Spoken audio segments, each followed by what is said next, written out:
की जो हमारी ये क्लास है यूजीसी नेट एमपी सेट के साथ साथ उत्तराखंड मेडिकल सोशल वर्क के लिए इम्पोर्टेंट है। हालांकि उत्तराखंड मेडिकल सोशल वर्क में कहीं सिलेबस में मेंशन नहीं किया गया है कि अमेरिका समाज कार्य, यूपी समाज कार्य और इंडिया समाज कार्य के बारे में हम पर्टिकुलर पूछेंगे।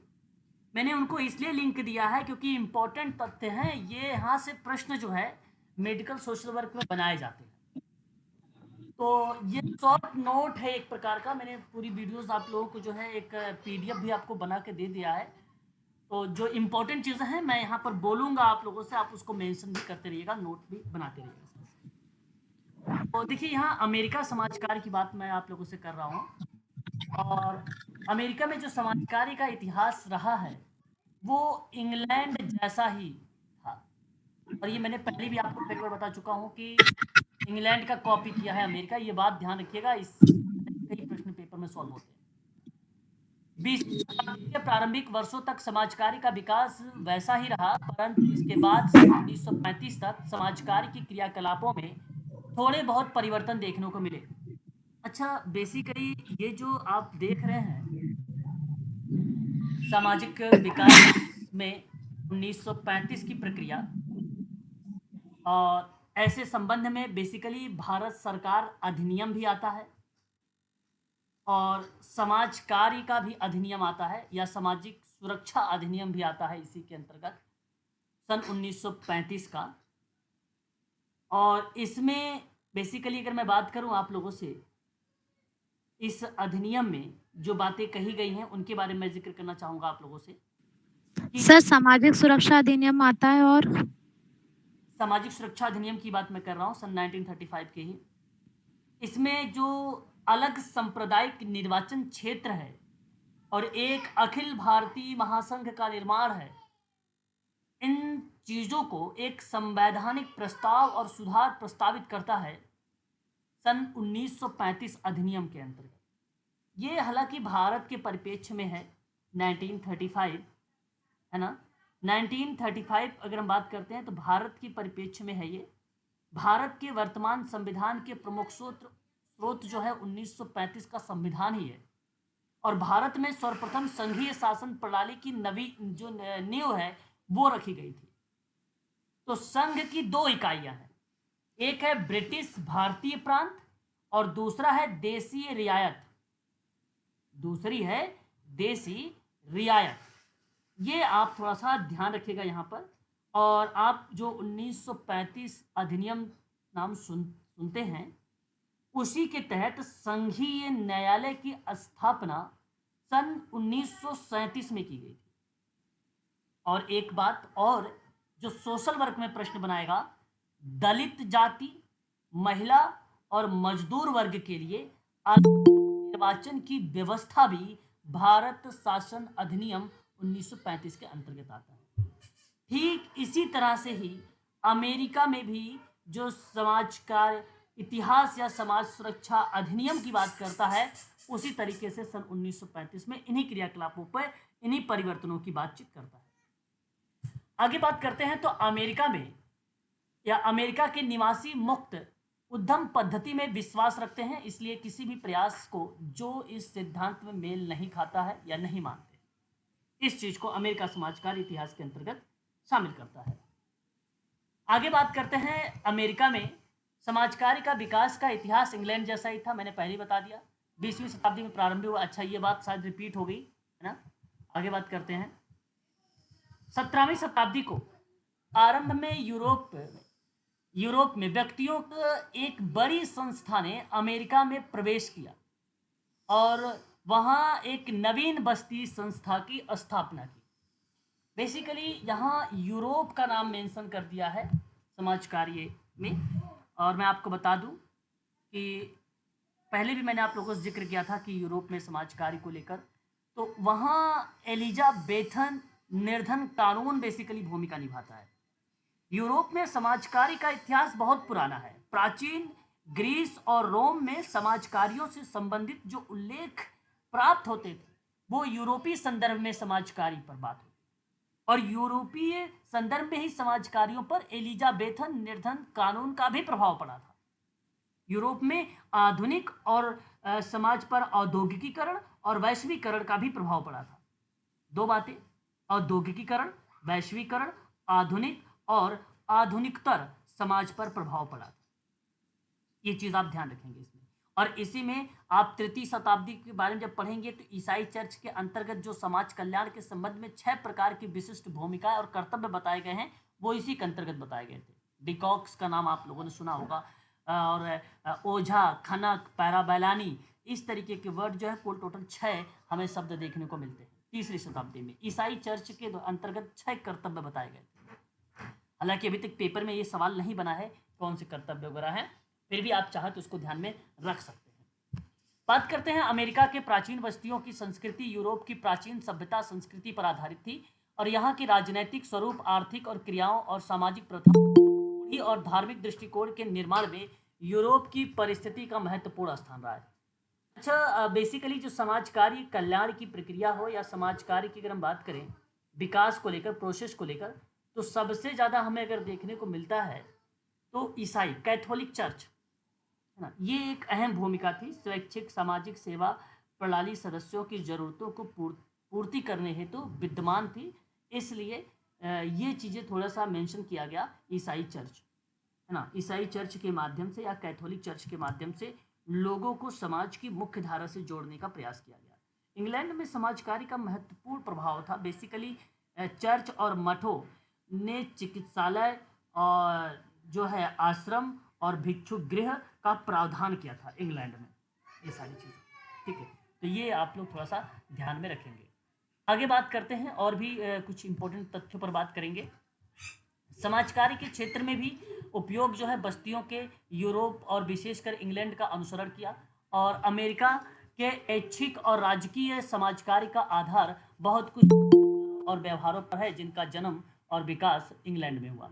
ठीक है, अभी तक कोई इतना इंपॉर्टेंट तथ्य नहीं मिला है। ठीक है, यहाँ आप देख सकते हैं कि समाज कल्याण पर इंग्लैंड का प्रमुख प्रभाव यह पड़ा कि इंग्लैंड के समान अमेरिका में भी एक स्वैच्छिक दान यानी प्राइवेट चैरिटी पर बल दिया जाने लगा। अमेरिका में अगर हम बात करें तो राज्य का कार्य केवल संरक्षण करना ही समझा जाता था। अमेरिका में ये चीज़ें थी कि केवल राज्य का ही अगर कल्याण हो या संरक्षण हो तो ये समाज कार्य होगा। अमेरिका के इस संबंध में आपने एक नाम सुना है, निर्धनों की स्थिति के सुधार के लिए संघ का नाम ही है, कभी कभी फुल फॉर्म आता है AICP करके। ठीक है, ध्यान रखेंगे, association for improving the condition of the poor. ठीक है, ये इसका फुल फॉर्म है, इसका आप चाहो तो नोट भी कर सकते हो। ये अमेरिका की एक संघ है, उसका नाम ही है निर्धनों की। जी सर, नोट कर लेते हैं। अब इसके अंतर्गत अगर हम बात करें तो चैरिटेबल ये ऑर्गेनाइजेशन है। अब ये क्या कहता है थोड़ा सा समझिए। ये बेसिकली न्यूयॉर्क शहर में धर्मार्थ संघ, इस बात को आप ध्यान रखेंगे सभी। ये क्या है, स्क्रीन थोड़ा सर वापस करना सर, निर्धनों की स्थिति क्या लिखा था? यहाँ पे आप देखिए सर, लिखा हुआ गरीबों की स्थिति में सुधार के लिए एसोसिएशन। ये न्यूयॉर्क शहर में एक धर्मार्थ संगठन है। इसकी स्थापना सन 1843 में हुआ था। ये आपके लिए काफ़ी इंपॉर्टेंट है AICP के संबंध में। ठीक है, very very most important point तथ्य, यह चीज़ आप ध्यान रखिएगा। इसका फुल फॉर्म ये है। ठीक है, यहाँ पे AICP, यहाँ पे ऊपर देख लीजिए AICP है ये, association for improving the condition of the poor charitable organisation. ठीक है, AICP। ठीक है, ध्यान रखेंगे इसका फुल फॉर्म। अब ध्यान से सुनिए, यहाँ पर इसमें क्या क्या था।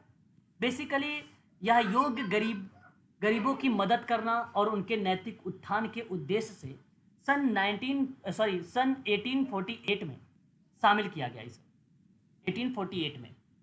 और ये कहाँ, नैतिक उत्थान के उद्देश्य से शामिल किया गया। ठीक है, ध्यान रखिएगा AICP कब, 1848 में। पहले तो योग्य गरीबों की मदद करने के संबंध में। अच्छा, एसोसिएशन न्यूयॉर्क में सबसे सक्रिय और अभिनव चैरिटी ऑर्गेनाइजेशन में से एक था, जिसने शिक्षा, स्वास्थ्य देखभाल, सामाजिक सेवा में कई निजी सार्वजनिक भागीदारी का नेतृत्व किया। आगे बात करते हैं अमेरिका के में जो है चैरिटी ऑर्गेनाइजेशन सोसाइटी है। सन 1876 की क्लास में मैंने आप लोगों को इसके बारे में बताया था, हम्फ्री गुटरिन ने इसकी स्थापना की थी। ठीक है, तो ये चीज़ आप देख सकते हैं, यहाँ पे इंग्लिश में भी मिल जाएगा आप लोगों को, यहाँ पे नीचे हिंदी में भी। तो याद रखिएगा, कभी कभी हम लोगों से पेपर में पूछता है कौन से शहर में है, शहर का नाम आप लोगों को याद रखना है ना। नहीं तो क्वेश्चंस जो है आपके गलत हो जाएंगे। सर इंग्लैंड में ऑक्टेविया हिल है ना सर, उसमें अमेरिका चैरिटी ऑर्गेनाइजेशन में। ऑक्टेविया हिल है और हम्फ्री गुटरेन यूएसए में आता है। और स्थापना सन 1877 में बफेलो न्यूयॉर्क में किया गया था। वेरी वेरी मोस्ट इंपॉर्टेंट है, इन चीज़ों को ध्यान में रखें नाम को, क्योंकि परीक्षा में ये पूछे जाते हैं। पहली बात। दूसरी आपको ये ध्यान रखना है कि सीओएस एक परोपकारी संगठन था जिसका उद्देश्य मात्र इतना है कि गरीबों को वित्तीय सहायता, मतलब एक प्रकार से आर्थिक रूप से उनको मदद करना। दूसरा ये था कि सामाजिक सेवाएं प्रदान करना, है ना। ये दो तरीके की बात की गई थी अमेरिका में चैरिटी ऑर्गेनाइजेशन सोसाइटी में। अमेरिका में कहाँ पर है? बफेलो में। और कौन सी जगह पे, सिटी या शहर में? तो न्यूयॉर्क में। ये बात ध्यान रखिएगा, पेपर में आपको बफेलो और न्यूयॉर्क में से कोई भी ऑप्शन पूछा जा सकता है। शिकागो भी लिखा रहेगा आप लोगों, ठीक है। इसलिए जेनेवा, जो भी अमेरिका की सिटीज वगैरह आती हैं वो सब कुछ लिखा जाएगा, ध्यान रखेंगे आप लोग। सीओएस सामाजिक केस वर्ग के विकास के लिए अग्रणी था। जो अमेरिका का सीओएस था वो ग्रुप वर्क पर बल कम दिया, कम्युनिटी वर्क पर बल कम दिया। सबसे ज्यादा अगर बल दिया है तो वो केस वर्क पर दिया है। ये बात खासकर ध्यान रखिएगा। जब सीओएस को लेकर व्यक्तिगत समाज कार्य में प्रश्न आप लोगों से बनाया जाए अप्लाइड या कूट के रूप में, तो वहां पे पढ़ने का प्रयास करिएगा कि सामाजिक केस वर्क के विकास में यह अग्रणी रहा है संस्था जिसका नाम है सीओएस, चैरिटी ऑर्गेनाइजेशन सोसाइटी, जो सामाजिक और भावनात्मक समस्याएं वाले लोगों की मदद करने का एक तरीका था या तरीका है। इसकी स्थापना परोपकारी लोगों के एक समूह द्वारा की गई जो संयुक्त राज्य अमेरिका में गरीबों की बढ़ती समस्या के बारे में चिंतित थे। सीओएस का मानना था कि गरीबों की मदद करने का सबसे अच्छा तरीका वित्तीय सहायता है, सामाजिक सेवाएं हैं, सबसे बेटर तरीका ये। लेकिन उनका यह मानना था कि गरीबों की मदद करना खुद महत्वपूर्ण भी था। बेसिकली उनको इंडिपेंडेंट बनाने के परिप्रेक्ष्य पे बल देता था ये, है ना। इंडिपेंडेंट बनाने के परिप्रेक्ष्य पे ये बल देता था। बाकी ये वही चीज़ें हैं जो मैंने आपको कल पढ़ाया है, वहां से आप लोग देख लीजिएगा। एक मोमेंट है, बेसिकली मोमेंट मैंने आपको कल 1884 की भी प्रक्रिया संचालित किया था। यहाँ मुझे एक तथ्य मिला है जो चैरिटी सोसाइटी मोमेंट की बात कर रहा हूँ, ये रिलेट करता है आंगतुक को। आंगतुक रिलेट करता है, इस वजह से मैंने मैरी रिचमंड को सोचते हुए चैरिटी सोसाइटी मोमेंट में नाम डाला है 1899 में। इन्होंने एक फ्रेंडली विजिटर करके एक बुक लिखी थी, अमंग द पुअर से रिलेटेड थी वो। तो इस वजह से मैंने यहाँ पे बताया है कि ये जो मोमेंट था एक प्रकार से, तो प्रत्यक्ष राहत देने के बजाय समाजों ने गरीबों के चक्र को संबोधित किया और पड़ोस के चैरिटी आंगतुक ने व्यक्तियों और परिवारों की कड़ी मेहनत और बचत के मूल्यों को सिखाया। मेरा कहने का मतलब यह है कि सीओ मोमेंट यानी एम, ये व्यक्ति और परिवारों पर बल देता है। ऐसा इसका मतलब ये नहीं कि ये ग्रुप वर्क कम्युनिटी वर्क पर बल देगा। बात ये है कि ये भी केस वर्क पर ही बात करेगा। बेसिकली ये मूल्य या समाज कार्य की जो तथ्य हैं, जो सिद्धांत हैं सोशल वर्क के, समाज सेवा के, उनको रूबरू करवाता था ये, है ना। उनसे लोगों को रूबरू करवाता था और बेसिकली इनको भी राहत देता और एक प्रकार से उनको आत्मनिर्भर बनाने का प्रयास करता था चैरिटी सोसाइटी मूवमेंट के द्वारा। यही चीज़ें जो है देखने को मिली थी हमें। आगे अगर हम बात करते हैं तो अमेरिका में पहला भिक्षागृह 1657 में न्यूयॉर्क के अंतर्गत खोला गया था। बेसिकली ये पेपर में आपसे नहीं पूछा जाएगा, लेकिन अगर पूछ लिया जाए तो आप लोग यहाँ पर जवाब दीजिएगा 1657 में, ठीक है। उसके बाद अगर हम बात करते हैं तो यहाँ पर आप देख सकते हैं इसी प्रकार से कार्यों को सुचारू रूप से क्रियान्वित करने के लिए 1898 में न्यूयॉर्क नगर में पहला समाज कार्य पाठ्यक्रम जो है संगठित किया गया। तो अमेरिका में अगर प्रश्न आपसे पूछा जाए समाज कार्य पाठ्यक्रम कब संगठित हुआ, तो 1898 में हुआ था, ठीक है। ये बात ध्यान रखिएगा। जितने भी गैर सरकारी संगठन कार्य कर रहे थे उनको भी ठीक से संचालित करने के लिए काउंसिल ऑफ सोशल एजेंसी की स्थापना की गई थी। समस्त समूह कार्यों को किस प्रकार क्रियान्वित किया जाए और उसे सफल संचालन के लिए संयुक्त होकर धन को एकत्रित किया जाए, इसके लिए कम्युनिटी चेस्ट की स्थापना हुई। कम्युनिटी चेस्ट बेसिकली क्या करती है, वित्तीय से जुटाने से संबंध में बातचीत करती है। मैंने पहले भी आप लोगों को बता रखा, कई बार प्रश्न आया भी है। तो वित्तीय को आदान प्रदान की प्रक्रिया में कम्युनिटी चेस्ट की भूमिका आती है, जैसा कि आप लोग यहाँ पर देख भी रहे हैं। और इसी के अंतर्गत समस्त एकत्रित धन को जो है संगठित करने की व्यवस्था भी की जाती है। ठीक है, ये तथ्य हैं जो हम सब के लिए इम्पोर्टेंट है। अमेरिका में समाजकारी के विकास में एक और महत्वपूर्ण विकास तब नजर आया जब द सेटलमेंट हाउस मूवमेंट चलाया गया।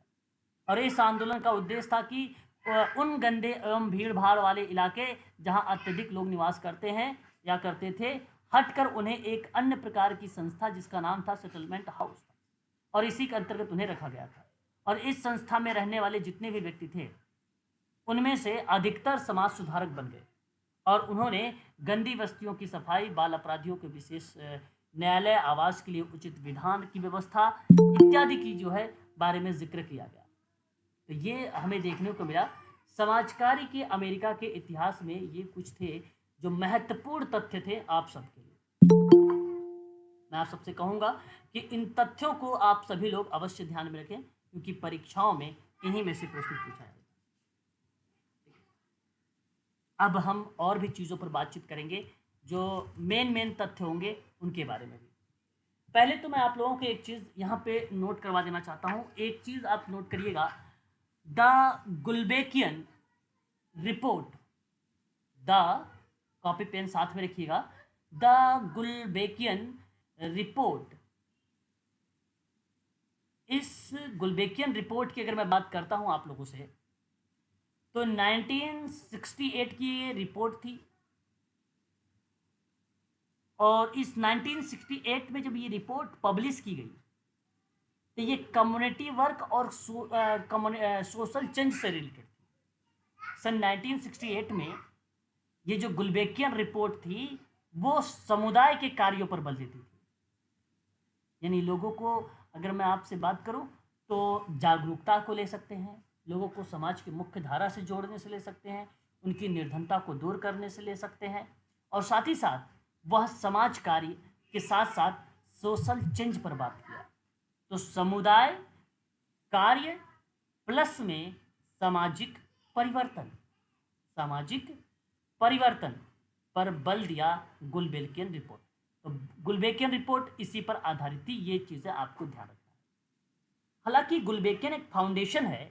इस गुल्बेकियन फाउंडेशन की स्थापना की जब बात आप लोगों से पूछा जाए तो आप मेंशन कर लीजिएगा 18 जुलाई 1956 में इसकी स्थापना हुई।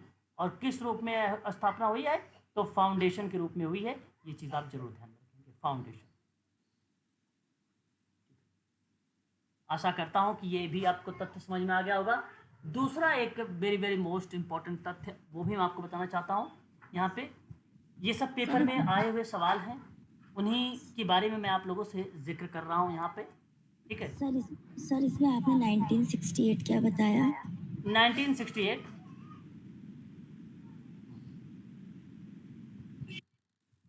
दिखाई दे रहा है?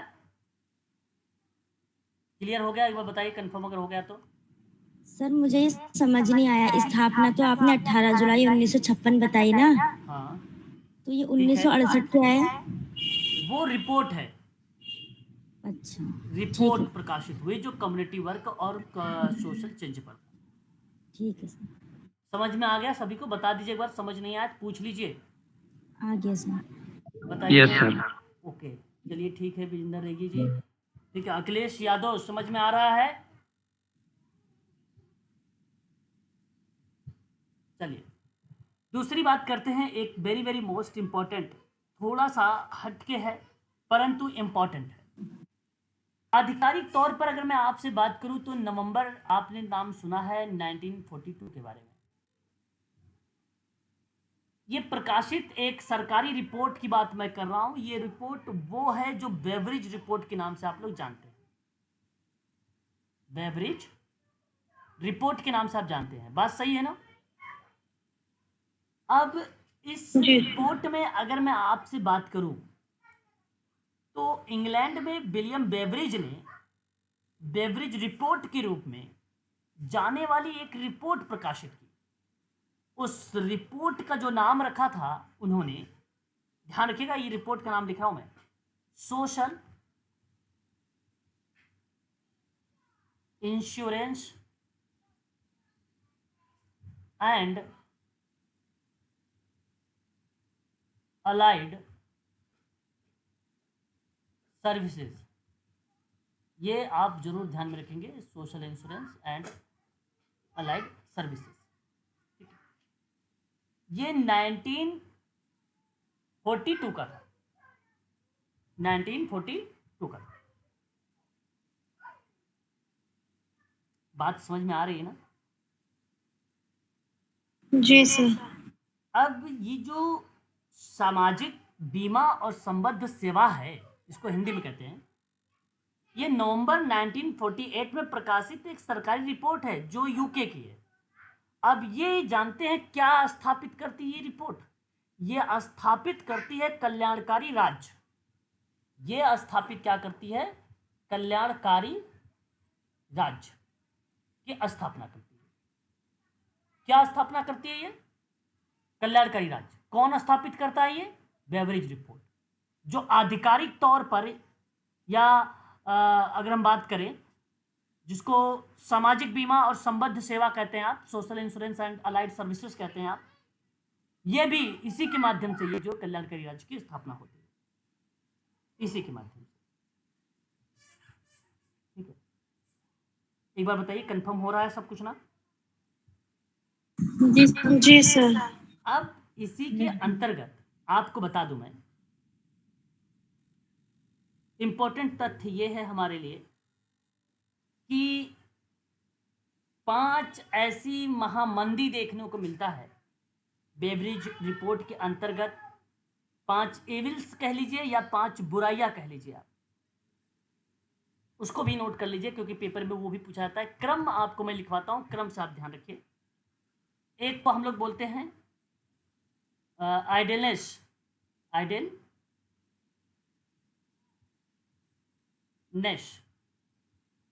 और एक को बोलते हैं हम लोग इग्नोरेंस, और एक को क्या कहते हैं हम लोग? डिजीज। मैंने पहले भी आपको कई बार बता चुका हूं इसके बारे में। एक को बोलते हैं स्क्वायलर एंड एक को कहते हैं वांट। पता ये क्या है? आप जानते हैं?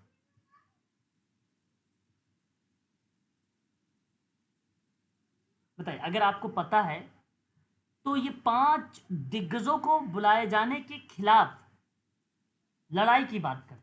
जैसे अगर मैं बात करूं तो एक आलस से आता है। सर हिंदी में इसको क्या बोलते हैं सर? इसको ये बता रहा आइडलेंस बता रहा हूं, आलस है ना, आलस बोलते हैं। और एक होता है बीमारी, और जो सिकुलर्स होता है वो बेसिकली शुद्ध हिंदी में इसको बोलते हैं विद्रूप। विद्रूप जानते हैं क्या होता है? और वांट माने चाहना या चाहते, जानते हैं क्या होता है? नहीं सर। ओके, देखिए, जैसे गंदगी, विद्रूप का मतलब गंदगी, मैला कुचैला, घोर गंदगी को रिप्रेजेंट करता है।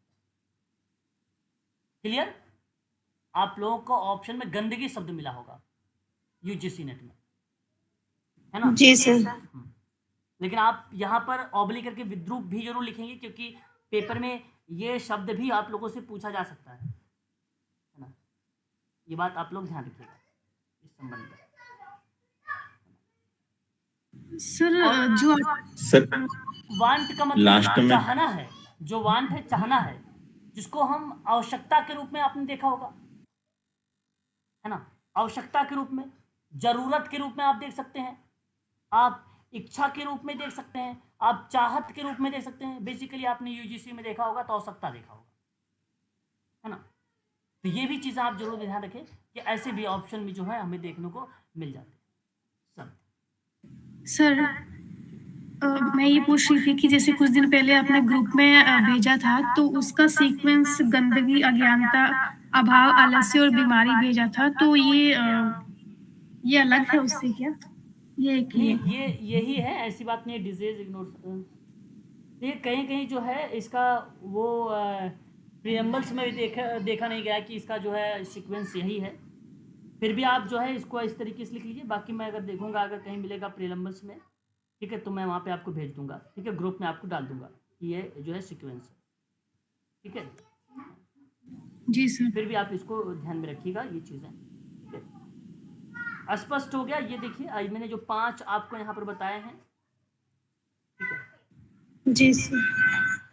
उसके बाद आपको बता दो, आपने इसी बार एक और रिपोर्ट देखा था, यंगस बैंड करके रिपोर्ट, 1968 की रिपोर्ट है। ये व्यक्तिगत समाज कार्य में यूज होती है। और एक रिपोर्ट आपने देखा था सिबोन करके, सिबोन रिपोर्ट देखा था, और ये रिपोर्ट 1959 का है, समुदाय को अपनाने के संबंध में, समुदाय को अपनाने के संबंध में। एक आपने रिपोर्ट देखा था लेन कमेटी। देखिए, लेन कमेटी जब हम बात करते हैं समुदाय के परिप्रेक्ष्य में सार्वभौमिकता के रूप में, तो ये बेसिकली 1939 का आता है। और बेसिकली जब हेल्थ की बात करते हैं लेन कमेटी में, तो 1977 आता है। लेकिन अब आपको मैं बता दूं कि यह प्रश्न किस परिप्रेक्ष्य में पूछा गया था इस बार यूजीसी वाले में, कि वो स्पष्ट ही नहीं कर रहा है कि ये हेल्थ पर है। हेल्थ पर जो बात हुई थी, ये रिपोर्ट आई तो 1977 में आया।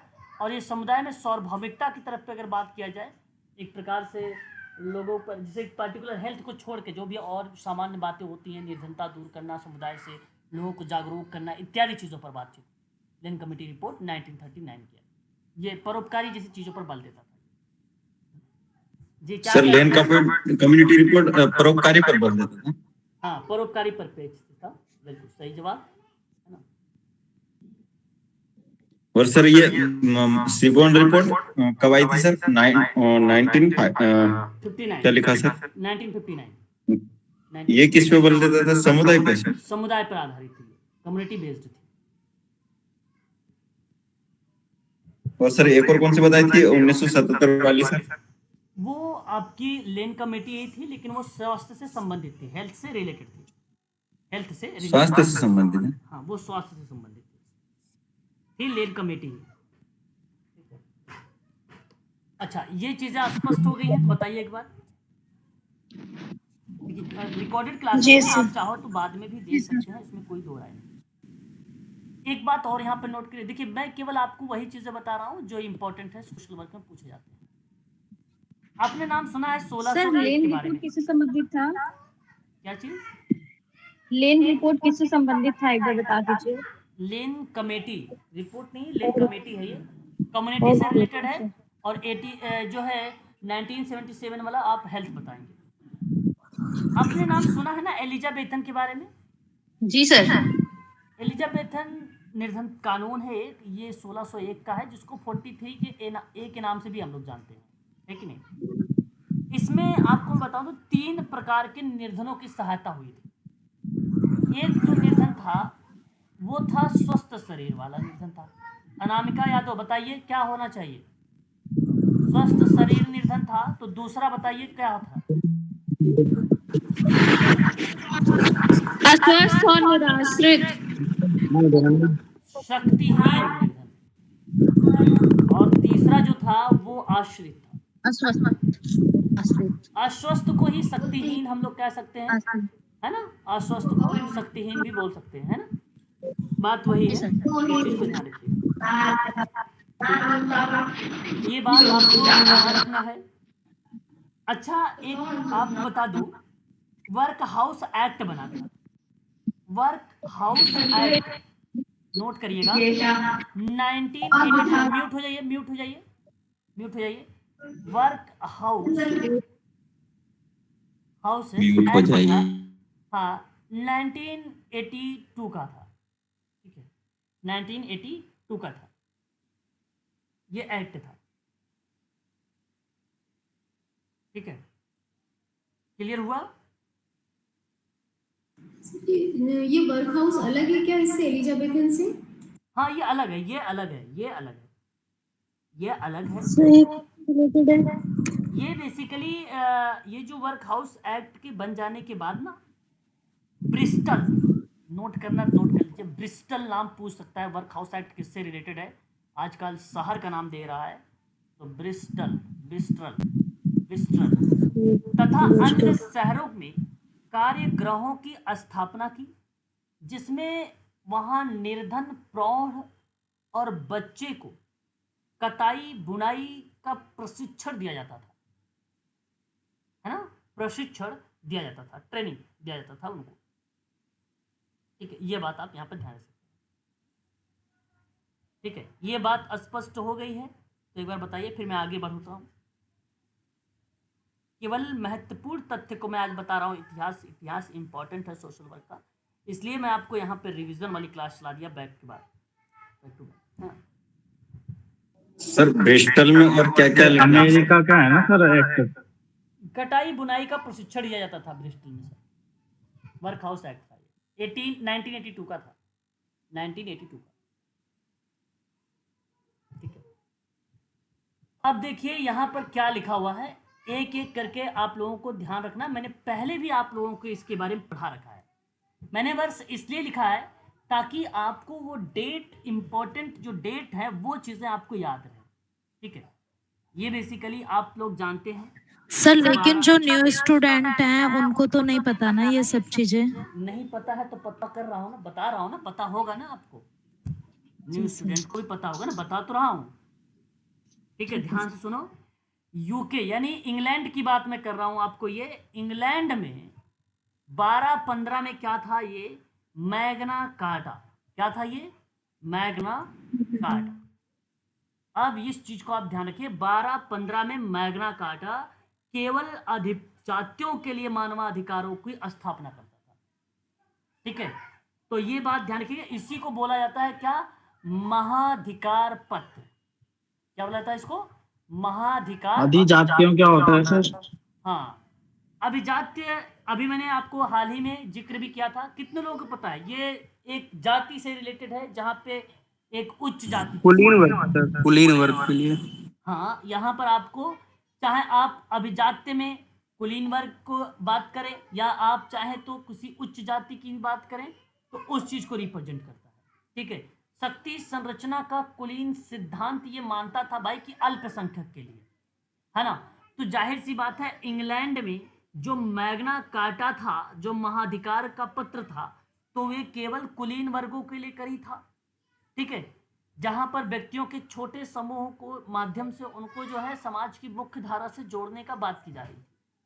ठीक है, ठीक है, तो इस चीज को आप ध्यान रखिएगा। अगर आपसे पूछा जाएगा तो उस सामाजिक वर्ग को कहा जाता है कुलीन वर्ग या अभिजात वर्ग, जिसके सदस्यों को समाज के अन्य वर्गों की तुलना में अधिक प्रतिष्ठा, मान्यता और अधिकार दिए जाए, तो वो अभिजात होता। तो केवल ये अभिजात के लिए था।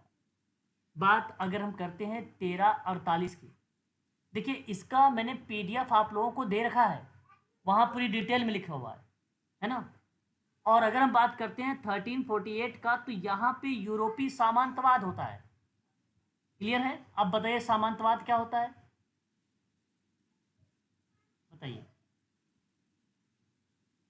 सामंतवाद क्या है? जो अभी तो उच्च वर्ग से ही है, वह शासन व्यवस्था से पूंजीवादी वर्ग, जिसमें राज्य की भूमि बड़े बड़े जमींदारों के अधिकार में रहती है, वो सामंतवाद का पार्ट बनता है। सर परेशान तो सामंतवाद ने निर्धनों को आर्थिक रूप से अधिक आहत कर दिया। तो सामंतवाद में आप याद रखें जमींदारों लोगों की भूमिका यहाँ पर देखने को मिलती थी, और ये खासकर मध्यकालीन युग में इंग्लैंड और यूरोप की प्रथा थी सामंतवाद, है ना, ये प्रथा थी। तो ये आपको ध्यान रखना है। और उसके बाद 1601 है। अच्छा, ये तो अभी भी मैंने जिक्र किया है आप लोगों से, एलिजाबेथन निर्धन कानून स्थापित हुआ और उन्होंने लोगों को अपने समुदायों में आश्रित व्यक्तियों की बुनियादी आवश्यकताओं को पूरा करने के लिए और शारीरिक सक्षम निर्धनों को कठोर जो है सजा भी दी। विभिन्न प्रकार की चीज़ें जो है इसमें जिक्र किया गया था 1600, है ना। उसके बाद 1624 है। 1624 में क्या है, 1624 में, तो आपने नाम सुना था, मैंने बताया था वर्जीनिया करके, वर्जीनिया करके बताया था ना। Virginia colony. हाँ, नाविक। अब इस कॉलोनी में आप ये ध्यान रखेंगे सभी लोग कि अक्षम सैनिकों और नाविकों के लिए कानून स्थापित किया गया, है ना, उनके लिए कानून स्थापित किया गया। उसके संबंध में था 1624 और 1642 है ये बेसिकली आपने सुना होगा एलिजाबेथन ने निर्धन कानून पर प्रतिरूप विधान में प्लाईमाउथ क्या किया था, प्लाईमाउथ कॉलोनी है ना, कॉलोनी लागू किया था। सही बात है ना, बताओ। जी सर। सन 1650 की बात करते हैं। ये बेसिकली अगर मैं बात करूं आप लोगों से तो बेरोजगार या पराश्रित व्यक्तियों पर ध्यान देने हेतु आपने नाम सुना होगा एक प्रोटेस्टेट के बारे में, प्रोटेस्टेट वर्क एथिक्स। अच्छा, हालांकि प्रोटेस्टेंट एक कॉन्सेप्ट आता है बुक के माध्यम से जब हम बात करते हैं तो मैक्स वेबर की किताब आती है, परंतु यहाँ पर आप ध्यान रखें कि जो प्रोटेस्टेंट वर्क एथिक्स है ये जो प्रसिद्ध हुआ ये बेसिकली बेरोजगार या पराश्रित व्यक्तियों पर ध्यान देने के लिए था। ये प्रोटेस्टेंट वर्क एथिक्स है ना, उनके लिए था। और 1692 आपने एक नाम सुना है मैसाचुसेट्स ने गृहविहीन बच्चों के लिए ताकि उनकी देखभाल हो सके दास्ता इकरारनामा लागू किया था। दास्ता ये 1692 में है ना सर? हाँ 1692 लिखा हुआ है। हाँ, दास्ता इकरारनामा लागू।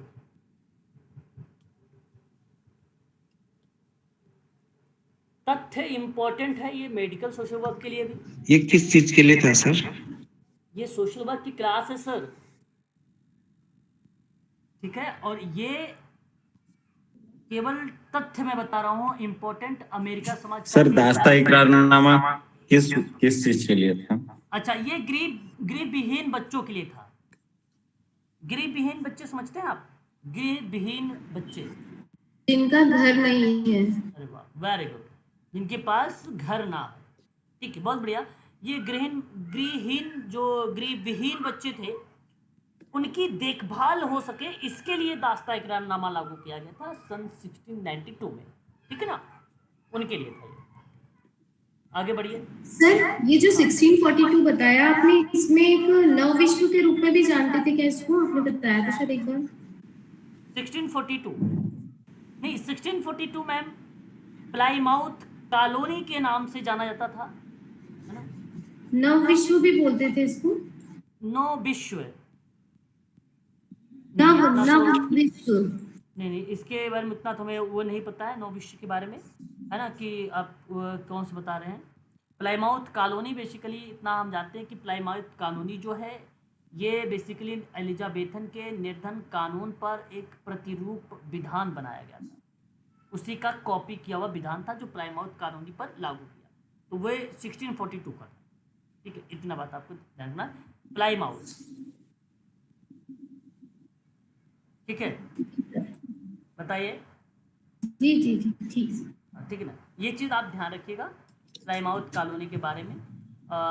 न्यू इंग्लैंड की अगर आप बात करते, जैसे न्यू डील वगैरह की बात करते, तो वहाँ पर वो चीज़ थी। मैंने एक बार न्यू डील वगैरह के बारे में पढ़ाया भी था आप लोगों को, ठीक है, मैसाचुसेट्स, ठीक है। उसके बाद बात करते हैं सन 1813 के बारे में।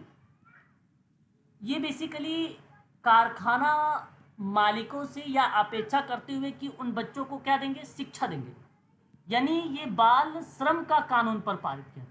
बाल श्रम का कानून पारित हुआ और यहाँ बेसिकली बच्चों को शिक्षा देंगे और उनके लिए काम कर रहे थे, और यह कारखाना मालिकों से। तो ये बात सन 1813 में हुआ था, बाल श्रम कानून। 1813 बाल श्रम कानून पारित हुआ, ठीक है। ये आप ध्यान रखेंगे ठीक है, इंपॉर्टेंट चीज़ें हैं ये सभी के सभी, है ना, ध्यान रखेंगे आप सभी लोग। सर इसमें बच्चों की उम्र भी बताई गई थी क्या कोई? नहीं, कोई पर्टिकुलर एज वगैरह नहीं थी इसमें, बट अब इतनी बात तो आपको जानना ही है कि भाई 14 साल से अगर कम आयु के बच्चा अगर काम कर रहा है या 18 साल से कम आयु के बच्चे फैक्ट्री वगैरह में काम कर रहे हैं तो वो जाहिर सी बात है कि कानूनी अपराध है ना। तो बात सिंपल सी है कि अगर 18 वर्ष से कम की ही बात है, बट इस यहाँ पर इंडिकेट नहीं किया गया कि पर्टिकुलर इस एज को। हाँ, ये हम मान लेते हैं कि बाल श्रम में इसके अंतर्गत यह चीज़ें आती हैं 18 वर्ष से नीचे, 18 वर्ष से नीचे, है ना। जी सर। उसके बाद बात करते हैं अगर हम लोग तो 1830 है, ये नागरिक अधिकार, स्वास्थ्य और महिला के कल्याण के संबंध में था। और यहीं अगर हम बात करें तो दी नेशनल नीग्रो सम्मेलन हुआ था, दी नेशनल नीग्रो सम्मेलन 1830। आपको बता दूं, राष्ट्रीय नीग्रो कन्वेंशन आंदोलन है, ठीक है, सुना है आपने। पहला राष्ट्रीय नीग्रो सम्मेलन अगर आपसे पूछा जाए तो आप बताइएगा 15 सितंबर 1830 कहाँ पर आयोजित हुआ। अगर पेपर में पूछा जाए तो फिलाडेल्फिया में, फिलाडेल्फिया में। ये आप ध्यान रखेंगे सभी लोग, काफ़ी इंपॉर्टेंट तथ्य है ये हमारे लिए, ठीक है, इसको आप ध्यान रखें। स्पष्ट रहेगा, एक बार क्लियर करिए। जी सर। जी सर। उसके बाद अगर हम बात करते हैं 1843 यानी 1843, 1843 में द न्यूयॉर्क एसोसिएशन की स्थापना हुआ, जिसका उद्देश्य था गरीबों की दशा में सुधार करना। तो गरीबों अगर हम बात करें गरीबों की दशा में सुधार करना। 1848 की बात करते हैं। 1848 में स्त्री अधिकार की स्थापना की गई, स्त्री अधिकार की स्थापना हुई, और जिसमें स्त्रियों के क्षेत्र में कार्य करने वाले लोगों का सम्मेलन का कार्य किया जाता था, जो मतदान के अधिकार और शिक्षा एवं रोजगार पर आधारित था, ठीक है। और 1870 में, 1870 की बात मैं कर रहा हूं आप लोगों से, इस दृष्टिकोण में अगर मैं बात करूं तो गरीबी मानवीय दशा पर एक प्राकृतिक भाग था, और यही नाम हमें देखने को मिलता है सामाजिक डार्विनवाद का प्रभाव 1870 में, ठीक है। तो मैं आपसे कहूंगा कि आप डार्विनवाद को मेंशन कर लीजिए। जनक कौन है ये डार्विनवाद के? Herbert Spencer. What is Spencer? 1874 की अगर बात करते हैं, जरूरतमंद को सीधे, यानी अगर मैं आपसे बात करूं तो पहली बार परामर्श देने और आवश्यकताग्रस्त व्यक्तियों की सहायता हेतु आर्थिक अनुदान देने वाली प्रथम दान संगठन सोसाइटी की स्थापना हुई थी। और ये बात ध्यान रखिएगा आप सभी लोग, प्रथम दान संगठन समिति। और एक बात और ध्यान रखिएगा, ये पहली बार परामर्श देना, परामर्श का मतलब समझते हो, काउंसलिंग, मंत्रणा, परामर्श देना और आवश्यकताग्रस्त व्यक्तियों की सहायता करना। सहायता शब्द किसने दिया था? एक विद्वान थे ओजानम, मैंने पहले भी कहीं आपको बता रखा है ना, उनके द्वारा दिया गया है। समाज कार्य में सामाजिक कार्यकर्ता का शब्द किसने दिया है? साइमन, क्या नाम था उसका? कौन सा शब्द सर? सामाजिक कार्यकर्ता का शब्द किसने दिया है? सामाजिक कार्यकर्ता Simon petit sir. Simon petit sir.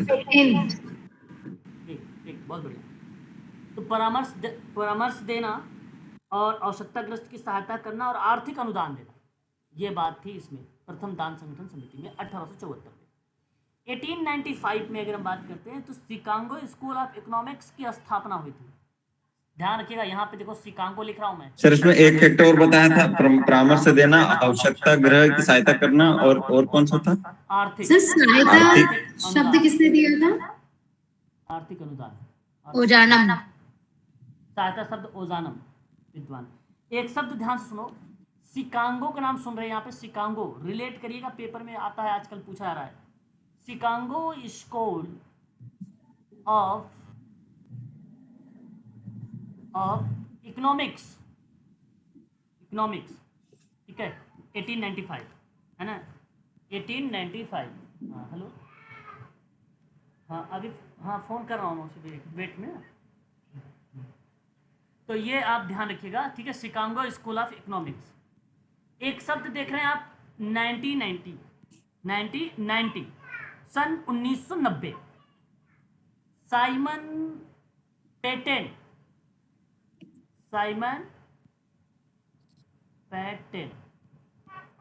इन्होंने सामाजिक कार्यकर्ता शब्द का आविष्कार किया, जो मैरी रिचमंड से मतभेद रखते हैं। अगर कोई मैरी रिचमंड से मतभेद रखता है तो वो एक ही विद्वान है, पैटन। ठीक है, क्लियर? बोलते रहिए।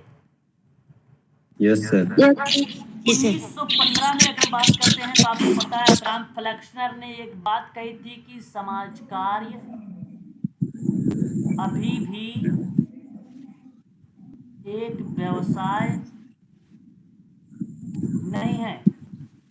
क्या बात भाई, सही बात है ना? बताइए Jagdish ji. Yes sir, yes sir, yes sir. अब देखिए 1917 में आपने एक नाम तो सुना ही होगा, सिगमंड फ्रायड महोदय से बड़े प्रभावित व्यक्ति हैं, उनका नाम बताइए क्या है? अरे भाई मैरी रिचमंड।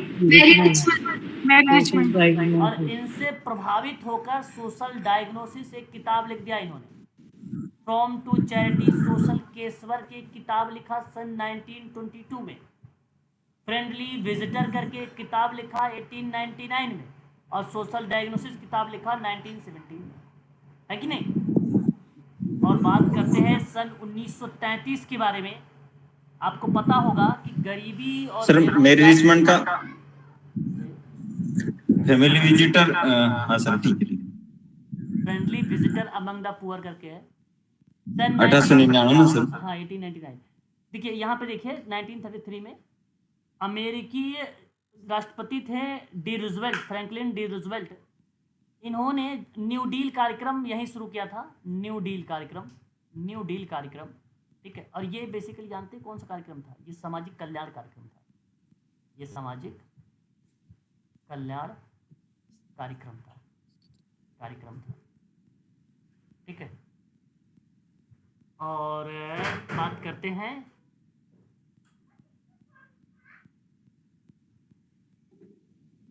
और एक है 1935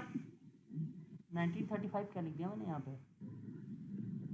अच्छा, सामाजिक सुरक्षा अधिनियम, ठीक है, 1955,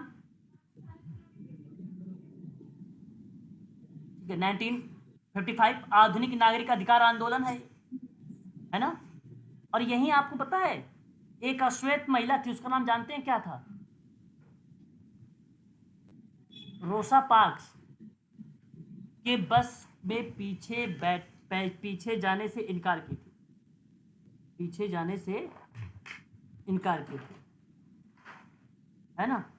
सर कहाँ जाने से इनकार सर? रोसा पार्क। पीछे बस में बैठने से इनकार कर दिया था, नहीं बैठेंगे। चलिए और आगे क्या है? अच्छा अभी 3 और है। 1960 में जानते हैं आप लोग क्या था? पता होना चाहिए आप लोगों को। आचार संहिता। आचार संहिता सर। आचार्य संहिता यहाँ पे पहली बार लागू हुआ था। सर ये भारत में ना सर? आचार संहिता, हाँ आचार संहिता बेसिकली इंग्लैंड से अमेरिका से आया था, तो उसी समय आया था ना, सर 1860 में क्या था सर? हाँ भाई आचार संहिता मैं बता रहा हूँ, 1860 में ही आचार संहिता पहली बार अंगीकृत किया गया था, तो ये अमेरिका में किया गया, तो उसी समय भारत में भी तो आया था। सर ये 1960 है सर। तो मैं क्या बता रहा हूँ सर, 1960 ही तो बता रहा हूँ। सर 1860 में क्या था सर? 1860 1860 का बोल दिया मैंने। नहीं बोला सर, लेकिन उसमें भी मैं इनमें कंफ्यूज हो जाता हूँ 1960 और 1860। अब आचार संहिता 1860 कुछ है ही नहीं। 1860 तो एक्ट है, रजिस्ट्रेशन एक्ट है। 1860 सोसाइटी रजिस्ट्रेशन एक्ट है। ये तो मैं कुछ यहाँ 1960 करेक्ट है आपका। इसमें एक नाम आता है NSW। ये जो नेशनल एसोसिएशन सोशल वर्क है, इसकी स्थापना 1955 में हुई थी। हाँ, हाँ सर। स्थापना 1955 में हुई है। अब और ये जो है आचार संहिता के रूप में सन 1960 में भूमिका निभाया यस सर। है ना। ठीक है, अब क्लियर हुआ? बता दीजिए, भी डाउट है। Yes sir. चलो 1965 क्या है? ग्रेट सोसाइटी कार्यक्रम था। ये ग्रेट सोसाइटी कार्यक्रम था और ये वृद्धों की जरूरतों के लिए था, बच्चों को शिक्षा उपलब्ध कराने के लिए था। ये ग्रेट सोसाइटी है ना, 1965 का 64 का रह गया सर। वृद्धों को, हाँ वृद्धों को, हाँ वृद्धों और बच्चों को शिक्षा, हाँ वृद्धों के जरूरतों को पूरा करना और बच्चों की शिक्षा को बात करना। 1964 रह गया था, बता रहे सर। ये सिविल राइट्स एक्ट है सर। 1964 जो है ना सर, वो सिविल राइट्स एक्ट के अनुसार सार्वजनिक स्थलों पर जातीय भेद को गैर कानूनी बताया गया था और उस समय राष्ट्रपति थे लिंटन जोहान्सबर्ग, है ना, B Johansson, Linton B Johansson. ठीक है सर। सार्वजनिक भेदभाव को समाप्त करना। नहीं, ऐसे नहीं था। ये बेसिकली ये था कि सार्वजनिक स्थलों पर, जो सार्वजनिक स्थल है, जैसे टॉयलेट हो गया, मंदिर हो गया, और कहीं कोई मान लीजिए आप समझिए चर्च हो गया इत्यादि जो चीज़ें हैं, हॉस्पिटल हो गया, है ना, ऐसे सार्वजनिक स्थल बताया जा रहा है यहाँ पे, पार्क वगैरह में। वहाँ पे जो भेदभाव है उसको समाप्त करने की बात किया जा रहा था। ये 1964 है ना, उनकी बात, सिविल राइट्स एक्ट था। ठीक है। Yes sir. अब 1990 में क्या था? अच्छा, अभी तो हमने बताया भी 1990 में तो सामाजिक कार्यकर्ता वाला था, और एक आप वो भी कर सकते हो, the Ryan White comprehension AIDS resources emergency act. मैं लिख देता हूँ दी। सर ये 1965 के बाद सर। हाँ 1990 है ना। है तो बहुत सारे वर्ष आते हैं, मैंने केवल इंपॉर्टेंट वर्ष लिया है यहाँ पे। ठीक है ना, कॉम्प्रिहेंशन या कॉम्प्रिहेंसिव। सर क्या लिखा पूरा? The Ryan White comprehensive AIDS resources, ठीक है, इमरजेंसी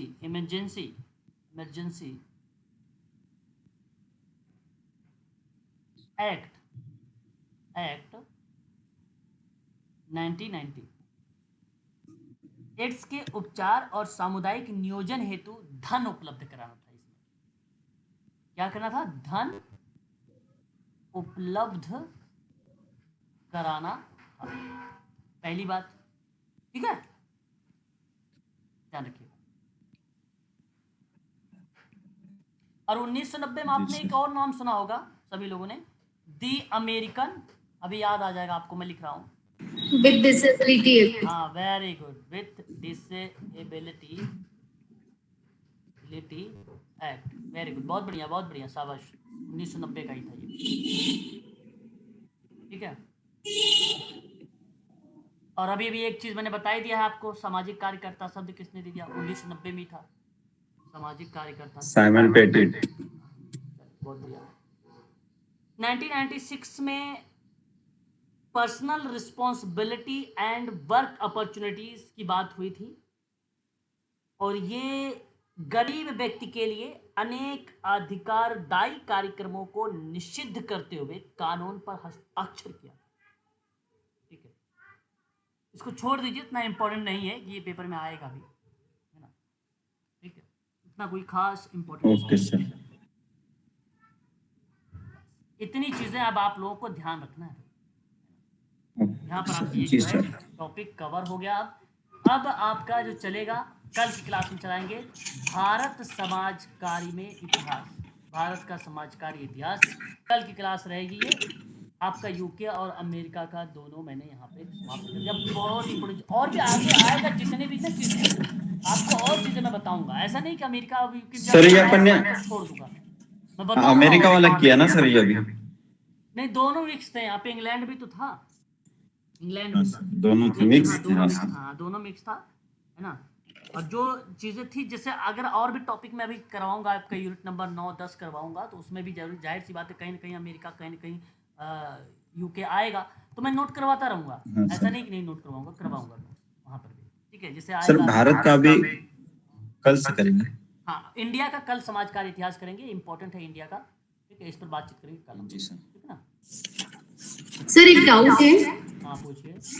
ये जो भारत में समाज कार्य थे ना, उसमें सुधारात्मक कार्य में एक शब्द आया था प्रोबेशन और पैरोल। पैरोल और प्रोबेशनल, हाँ, परिवीक्षा और पैरोल, बताइए। हाँ क्या है सर प्रोबेशन का मीनिंग समझ में नहीं आया एग्जैक्ट। पैरोल और परिवीक्षा तो एक ऐसे शब्द है। मैंने अभी हाल ही में आप लोगों को बताया भी था, याद है किसी बच्चों को? अभी जल्दी ही मैंने कहा था कि प्रोबेशन क्या होता है, पैरोल क्या होता है। फिर भी आप पूछे तो सुन लीजिए मेरी बात को ध्यानपूर्वक आप सभी लोग। देखिए, अपराधियों को प्रोबेशन तब दिया जाता है जब उन्हें कैद किए जाने के बजाय कड़ी निगरानी के तहत उनके समुदाय में छोड़ दिया जाए, तो उन्हें प्रोबेशन दिया जाएगा। लेकिन पैरोल जो होगा वो कैदियों के लिए एक अस्थायी रिहाई होगी, और उसमें कुछ शर्त होती है जिसका पालन करना कैदी के लिए उस निश्चित अवधि में या उस निश्चित अवधि के दौरान होना पड़ेगा, या निश्चित अवधि के दौरान होता है, निश्चित अवधि के दौरान होता है। और भी सरल शब्दों से समझने का प्रयास करें कि क्या होता है प्रोबेशन। सर पैरोल को फिर से बोल दीजिए सर। पैरोल अभी बता रहा हूं। देखिए, प्रोबेशन का मतलब सिंपल सी बात है, परीक्षा करना, कुछ साबित करना, करेक्ट। प्रोबेशन का मतलब कुछ साबित करना, समझो मेरी बात को। अब आप सोचिए एक बार कि प्रोबेशन किस रूप में साबित करेगा, कहना क्या चाहता है और किस सजा अभी बता रहे। तो ये आपका जो पार्ट है, जैसे प्रोबेशन अदालत द्वारा दोषियों को दिए जाने वाला फैसला होगा, है ना। प्रोबेशन अदालत द्वारा दोषियों को दिए जाने वाला फैसला होगा। प्रोबेशन सजा का एक वैकल्पिक हिस्सा होगा। प्रोबेशन अदालत द्वारा सुनाया जाएगा। लेकिन जो पैरोल होता है वो कैदियों के लिए होता है, वो अस्थायी रिहाई होता है, फिर आ जाएगा। पैरोल का मतलब होता है मैं अपना, जैसे अगर मैं आपसे कहूं, पैरोल का उद्देश्य होता है कैदी को खुद को छुड़ाने की अनुमति देना, खुद को छुड़ाने की अनुमति देना। इसमें कुछ समय के लिए छूटता है सर। बस यहाँ अगर मैं आपसे बात करूं कि कैदियों की अस्थायी रिहाई पैरोल कारावास के दौरान दी जाती है, कारावास के दौरान दी जाती है पैरोल भी, ध्यान रखिएगा। पैरोल में अर्धन्यायिक यानी जो जुडिशरी होता है उसकी भूमिका होती है। पैरोल में अगर हम बात करते हैं तो यहाँ पर आप ध्यान ये भी रखिए, कारावास से गुजर रहे किसी भी अपराधी को पैरोल दी जा सकती है। कारावास से लेकिन गुजरा हो तो कोई भी अपराधी हो, पैरोल उसको दिया जाता है। कारावास समझते हो ना? जी सर। हाँ, कोई कैदी पैरोल पर छूटता तो है तो उसे समाज में भेदभाव का सामना करना भी पड़ता है, ये भी बात ध्यान रखिएगा। लेकिन जो प्रोबेशन के दौरान गुजर रहे व्यक्ति होते हैं उनके लिए बेसिकली कम कलंक हो, क्योंकि उन्हें जेल की सजा नहीं दी गई होती है, इसलिए वो प्रोबेशन होता है।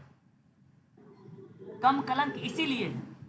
सर प्रोबेशन का यूज तो इसमें भी करते हैं ना, जैसे जॉब भी, मतलब अस्थायी भर्तियां जो होती हैं उसमें भी प्रोबेशन पीरियड रहता है, परिवीक्षा अनुबंध, 2 साल का प्रोबेशन पीरियड होता है हर जॉब में। हाँ, हाँ 2 इयर्स प्रोबेशन पीरियड, किया जाता है ना। 2 इयर्स के बाद ही परमानेंट होते हैं।